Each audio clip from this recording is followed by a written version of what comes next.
Da onde veio essa ideia? Como que ela surgiu? A ideia do Janjômetro já vem desde antes da eleição, só que eu, como deputado estadual aqui em São Paulo, apoiei vários candidatos a vereadores em várias cidades, algumas candidaturas a prefeitos, alguns candidatos a vereador até fora do estado de São Paulo, então eu estava bem ocupado na época da eleição, mas a ideia ficou lá com a minha equipe. Passada a eleição, a gente teve um pouco mais de tempo para poder se organizar, focar mais no mandato, e aí surgiu essa ideia de criar o Janjômetro, né? A gente já estava bravo com os gastos exorbitantes da primeira-dama do Brasil, que deveria ser um exemplo para todos os brasileiros, e aí depois teve a gota final, que foi o chamado Janjapalooza. A gente uniu um grupo de desenvolvedores, o pessoal para fazer as pesquisas certinhos, pegamos todas as provas dos gastos e linkamos evidentemente algumas matérias da imprensa e lançamos o Janjômetro. Eu confesso que eu não imaginava que teria toda essa repercussão, mas mostra a indignação da população brasileira em geral com os gastos da primeira-dama. Hoje o Janjômetro está em 63.316.916,95, tá?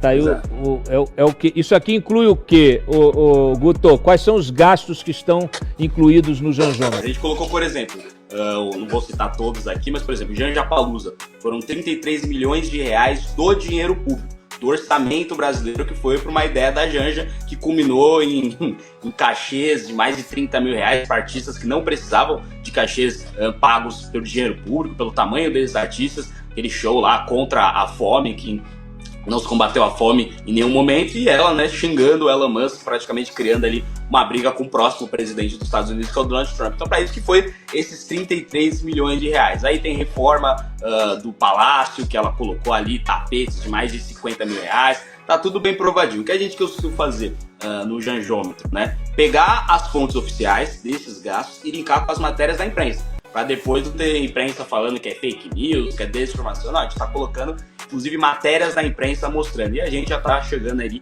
já chegou em mais de 63 milhões de reais de gastos ali da primeira-dama, com coisas que evidentemente não teve nenhum retorno. Tem um espaço no Janjômetro, a gente colocou um espaço para as pessoas sugerirem gastos da primeira-dama que não estão no Janjômetro, e a gente vai evidentemente aumentar esse valor, e sempre que tiver uma atualização, a gente vai mandar um e-mail para as pessoas, inclusive para isso que a gente pede o e-mail, para poder enviar o e-mail para as pessoas a cada novo gasto da primeira-dama, porque eu vi que a partir do momento que ela estava já gastando bastante, lá pro 10º gasto, 8º gasto, as pessoas pararam de se importar, né? As pessoas começaram a normalizar algo que não é normal. A gente pode discutir o que foi o governo Bolsonaro, o que foi o governo Temer, o que foi o governo Dilma, tem gente que gosta, gente que não gosta, mas as primeiras damas não faziam isso. A Marcela Temer não fazia isso, a Michelle Bolsonaro não fazia isso, o marido da Dilma não fazia isso. Isso é uma novidade da Janja, uma coisa específica. A Marisa Letícia não fazia isso, é uma coisa específica da Janja, e o brasileiro não pode normalizar. Pedro Paulo estava falando um pouco da economia, algumas coisas eu concordo, algumas coisas evidentemente como opositor ao governo Lula